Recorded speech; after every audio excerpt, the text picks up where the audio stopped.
In the beginning of the year, I decided to give my viewers a break on the abrupt video ending I have utilized for so long. From the nice UPS man. In my defense, I was taught by the gurus at YouTube that a long-winded, recognizable closing segment is a signal for viewers to click off early onto another video, or worse, click off of YouTube altogether. Because of how the algorithms are written, if a viewer clicks off of YouTube from my video, I get removed from the "What video to watch next" column. That cuts the legs off any chance for channel growth. So I tried a new closing format, a mini compilation of scenes from the Humble Road archives with an inspirational headline. I thought it was interesting and fun to watch.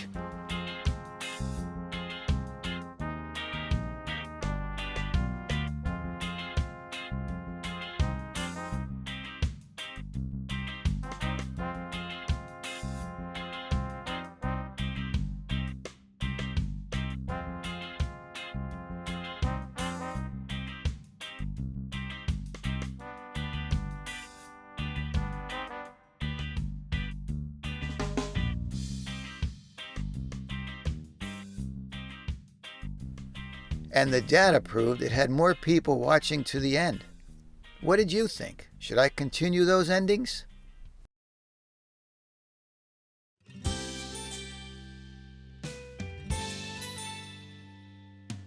"2022 also included the first 2 Ford Transit builds in the Humble Road Van Studio. Getting to know this new platform was a satisfying experience. These vans spoke and we listened. Like the Sprinter and ProMaster, there are certain should-dos and should-not-dos that pertain to the Transits, such as positioning the shower room just forward of a particular chassis protrusion where the floor meets the wall, or sighting the rear quarter panel for the proper placement of the shore power inlet. Smart plug. I'm installing the shore power connection on the outside of this van. This is a Ford Transit. Remember I've said to you, let the van speak to you, let it talk to you. Where do we put the shore power plug? Generally speaking, it's in this rear corner of the van or the RV because that's where your pedestals are typically in a campground. So you can't just come along here and say, oh, I like it here, I like it here, I like it here. You've got to let the van speak to you, okay? So I want to put it here. This is the best place to put it. It's not. Because if you let the van speak to you, this is a contour. You can see this right here. It's curved. It goes to flat.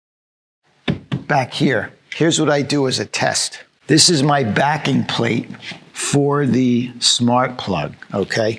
Once I make my hole and I put my smart plug in, I glue this to the inside and I screw into it. You'll see how that gets done. But here's my test. If I want to put it here, I take my backing plate. Does it rock? If it rocks, this is contoured. That's a no good because you'll never get a good seal on this. To get a good seal, you'd have to deform the body panel. So you come down to where it appears to be flat, and it is. There's no rocking. This is the spot to put this outlet because you're going to get a good flat seal without deforming the body. And don't get me started about the internal B-pillar. You notice anything strange about this van? Anything at all? Anything strike you as odd about this van? There's no B-pillar. There's a B-pillar, but it's behind the doors. Okay? Open this door. Open this door. There's no place to put the little foot for your awning leg, right? Usually you have the choice of standing your awning legs out on the ground, or you can angle them and click them into the B-pillar. There's no B-pillar. It's on the inside. Wouldn't matter anyway, because you see where this awning ends or begins, depending on your perspective on life. Look. The roof rack ends here, the awning ends or begins there and goes down the van. And that's because we've got that steep cut slope down on the forward roof. So the awning doesn't even come all the way out to cover the sliding door. It's shy of that, right? There's nothing you can do about that. If we sent this awning any further out, it would look like we were jousting. You can't ride like that. You can't drive around like that, right? You'd look like you were trying to refuel a jet. Just pointing out some of the shortcomings of the Ford Transit. One of the things that I decided to do, which I have not seen done anywhere, you know, these Ford Transit vans, they've got this weird ceiling. The ceiling or the roof line starts its curve down way back here, where most other vans start their curve down at the cockpit.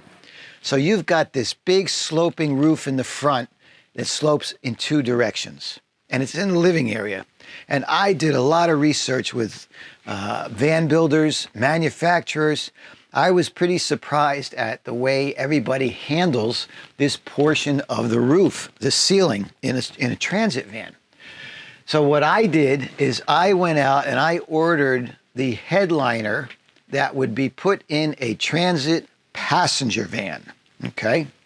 It's molded to fit right in and continue the lines from the initial headliner that's over the cockpit when you buy a cargo van. Now, obviously, we're gonna have to modify this thing because it comes down very low because it needs to have a place for airbags, passenger airbags, and ductwork for air conditioning, vents and lighting. So as you can see here, this came way down to here. It took away all your headroom. So we cut it. We said, we're gonna modify this thing to make it work. But I gotta tell you, once we brought it in and put it in place, there's a real sense of openness. It really does feel nice, which is a good thing in this van because up front is the lounge area in this van. So we swivel these seats around. This is gonna be their living area. They don't have a tall fridge. This is the fridge. Their shower box is right here. So this baby is gonna run right into the shower box, terminate right there. And then when we cut this and we refabricate it using the bottom piece that we cut away, we'll have a little indented shelf unit in here. We may decide to do some symmetrical work on this side. So you've got some balance. But I'm pretty excited about this. We just started. We only have a couple of hours of think tank swirling in this as to how we were going to handle it, but it's going to work. And it's a nice treatment for the Ford Transit rather than doing, you know, I've seen even some manufacturers, I've seen it look too DIY for me. I don't want to do it. I don't want to do it. A lot of people tried curving this down to this point. I didn't like it. I think this is going to be the move.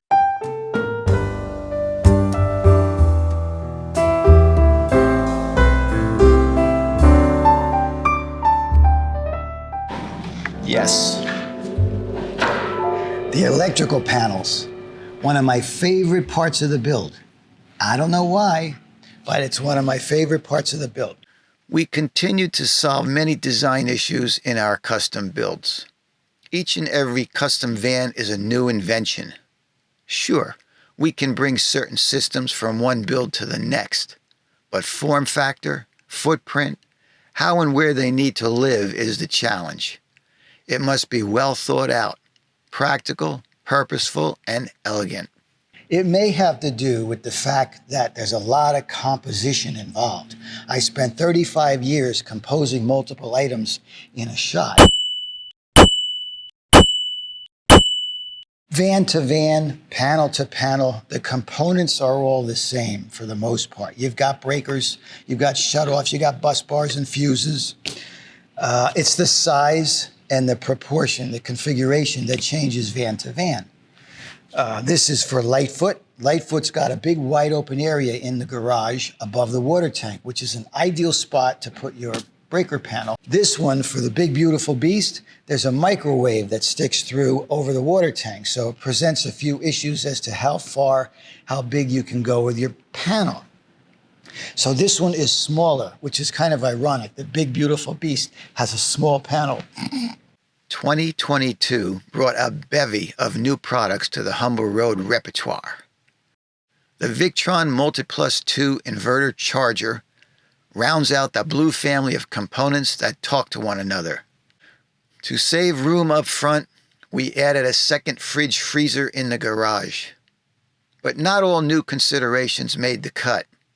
The flatline roof rack, for example, proved to be too narrow across to fit solar panels and a MaxxAir fan. And the Batwing awning, as cool as it is, was deemed to be too heavy for the Mini-Me, so the moonshade was chosen instead. The last thing I want for my clients is to be the guinea pigs for new innovations. We put in the time and we take the hit when something doesn't work. The Mini-Me project, a work in progress in my pea brain for years, came to fruition in 2022. This is our 4th Mini-Me going out this year, and the 5th Mini-Me is at home in my driveway waiting to come in. We don't have room for it until this one gets finished and leaves. This will be leaving next week. We just delivered the 3rd one last week. So we've been busy with Mini-Me's as well. We built 4 Mini-Me's and worked on the 2 Transits, and we also have our Sprinter that finally came in from Virginia. So we've been working on that as well. This Mini-Me, as well as the last one, 3 and 4, are both white oak.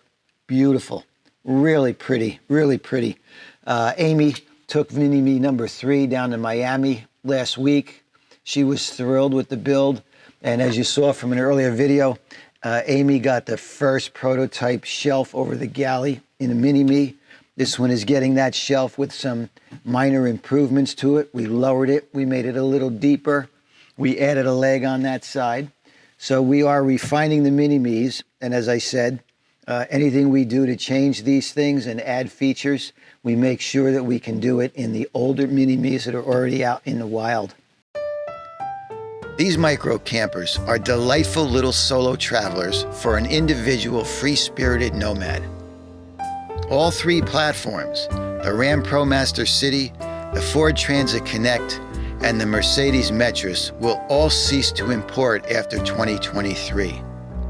If you are considering one of these little campers, I strongly suggest you make your decision soon, or be relegated to finding a used example later on. Moving forward, we will be building Mini-Me's out of all 3 platforms.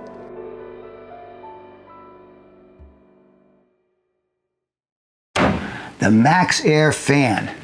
I love the MaxxAir fan. Of all the fan offerings that I'm familiar with to put in an RV, I prefer the MaxxAir fan. I really like them. They're quiet, they're balanced, they're easy to install. You can run them with the cover down, run them with the cover up. You can drive with the cover up. You can run it with the cover up in the rain. I like these fans. They even come with a remote and a motorized lid. I don't go for any of that stuff. I keep it simple, fewer things to break. I put in the manual versions of the MaxxAir fan. I'm sure many of you have heard about the design flaw in a MaxxAir fan. Once the voltage goes above a certain level, 13.5 volts, I think, it fries the motherboard and it has to be replaced. While Airxcel was dutiful in sending out new boards, it was nevertheless a great inconvenience to my clients. Melissa from Minnesota, who just drove her Mini-Me back to Minnesota, as soon as she got there, the fan crapped out. Now, sometimes you can get the fan to work again by breaking the power, disconnect the power, reconnect the power 5 minutes later. Eventually, the board is done. It's fried, and you got to get it replaced. Airxcel is sending out motherboards as quickly as they can make them. But I think the demand is greater than what they can supply. Because when Melissa from Minnesota called in and said her motherboard crapped out, they sent her a whole new fan. And with Airxcel slow to correct the problem, we decided to test a couple voltage regulators. Welcome to the Humble Road Research and Development Laboratory. And how?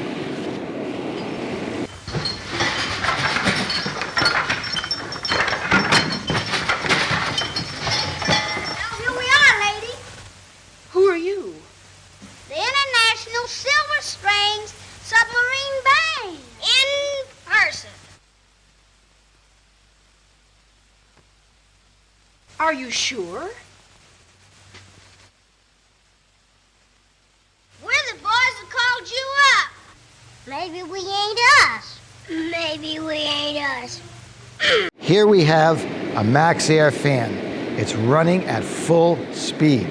We have a desktop power source, and we're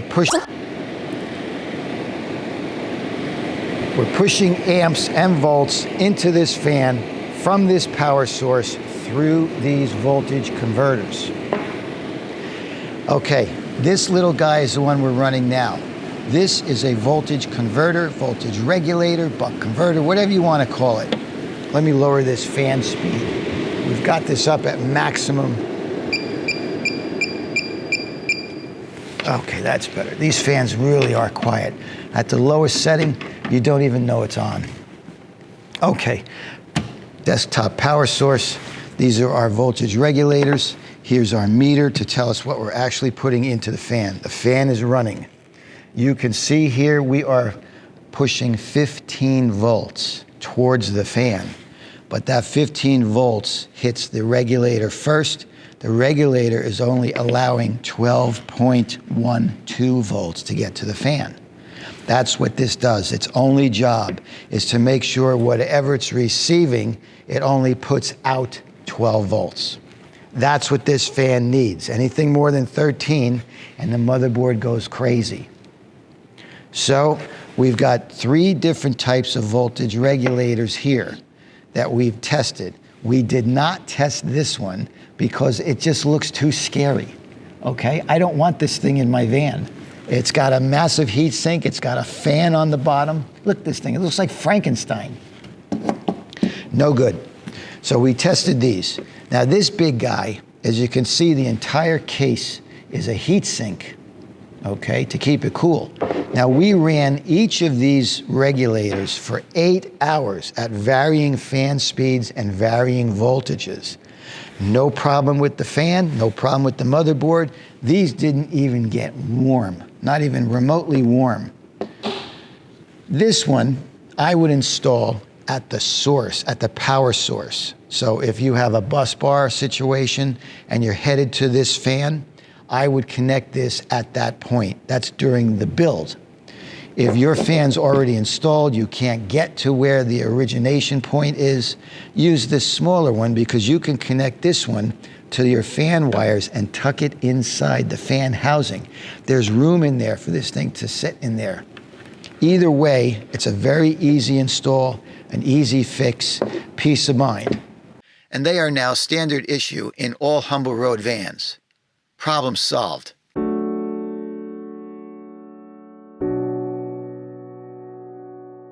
The Vagabond van, my second build and first commission build, sold within 24 hours of the for sale announcements. Both Carry On Vagabond and Humble Road produced videos explaining the van being offered for sale. We have made the very difficult decision to sell the Vagabond van. Selling the Vagabond van? That is big news. We both posted our videos on the same Sunday. By Monday morning, a long line of potential buyers was in place, and we shut down any more requests for info.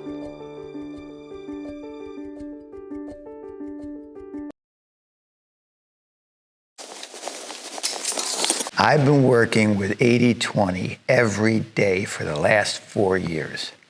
I've learned a few things.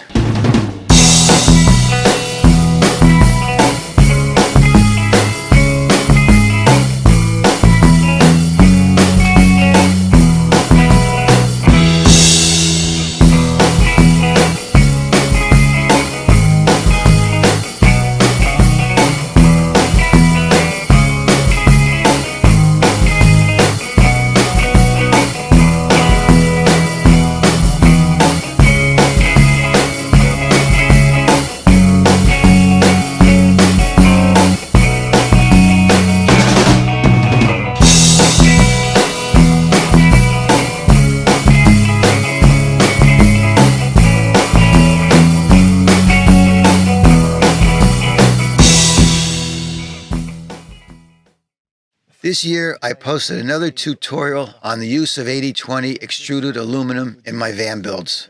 A deep dive. If you're interested in using 80/20 in your build, I urge you to watch these videos.